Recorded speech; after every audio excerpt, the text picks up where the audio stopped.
Friends, आज है 1 जुलाई और 1 जुलाई को हमारे देश में as a national doctors day मनाया जाता है। 1 जुलाई को हर साल हम डॉक्टर बिधान चंद्र रॉय जी को याद करते हैं और उन सभी डॉक्टर्स को याद करते हैं जिन्होंने अपनी सेल्फलेस सर्विस देके हमारे समाज को आगे बढ़ाया, हमारे समाज की सेवा की है। डॉक्टर बिधान जी का जन्म 1 जुलाई 1882 में हुआ था। उन्हें 4 फरवरी 1961 को भारत रत्न, जो कि हमारे देश का सबसे हाईएस्ट सिविलियन अवार्ड है, उन्हें भारत रत्न से सम्मानित किया गया था। एंड डॉक्टर बिधान जी का निधन 1 जुलाई 1962 को हुआ। नमस्कार दोस्तों, मैं हूं आपका होस्ट गैरी सिंघम और आज हम बात करेंगे डॉक्टर्स डे के ऊपर। पर आज कोई स्पीच नहीं होगी, आज हम बताएंगे एक डॉक्टर कैसे बनता है और एक डॉक्टर क्या होता है। और मेरी आप सबसे ये रिक्वेस्ट है कि इस वीडियो को जितना ज़्यादा हो सके उतना ज़्यादा शेयर कीजिए। हर एक इंसान को पता लगना चाहिए कि एक डॉक्टर कैसे बनता है। एक डॉक्टर बनना आसान नहीं होता है। तो आइए देखते हैं।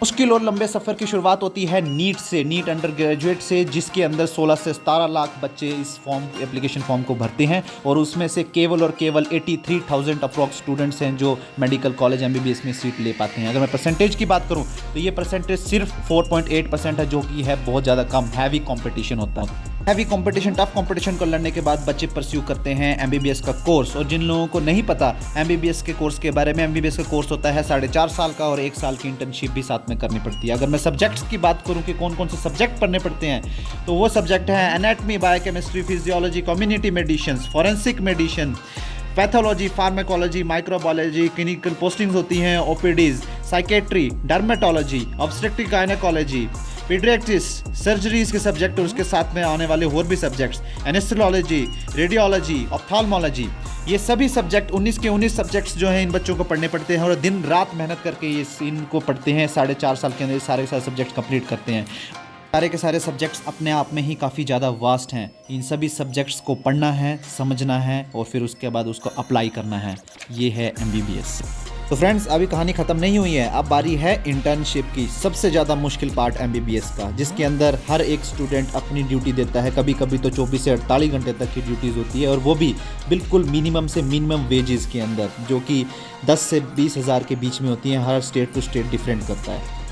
इस काम के लिए चाहिए एक सेल्फलेस हार्ट, तब जाके बनता है गाइस एक MBBS डॉक्टर।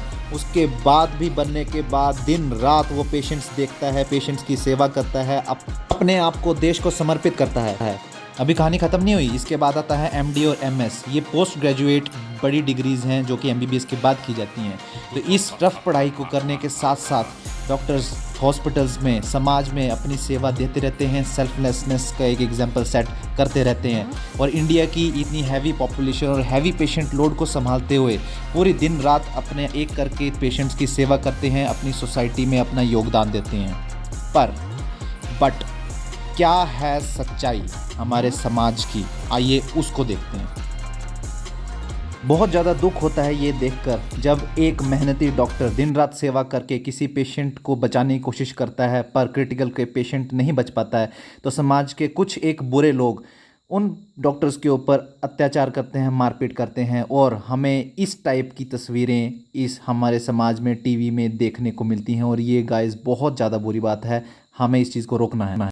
इतना सब कुछ होने के बावजूद, हर्ट होने के बावजूद, इमोशनली और फिज़िकली हर्ट होने के बावजूद भी डॉक्टर्स अपनी सर्विसेज दे रहे हैं और इंडिया का ह्यूज पेशेंट लोड जो है ये डॉक्टर्स संभाल रहे हैं, अपनी सर्विस देकर सोसाइटी की हेल्प कर रहे हैं जितना हो सके।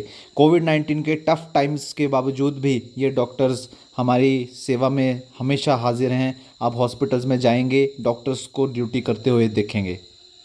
सभी डॉक्टर्स को सैल्यूट करता हूँ और लास्ट में सिर्फ ये बोलना चाहता हूँ और आप सब भी अपने दिमाग में ये बात बिठा लें कि एक डॉक्टर बनना आसान नहीं होता। इसलिए हमें डॉक्टर्स की रिस्पेक्ट करनी चाहिए, हमें इमोशनली उनको रिस्पेक्ट देनी चाहिए और डॉक्टर्स को कुछ भी नहीं चाहिए, सिर्फ एक इमोशनल सोसाइटी का सपोर्ट चाहिए जो उन्हें अपना काम करने में मदद करेगी।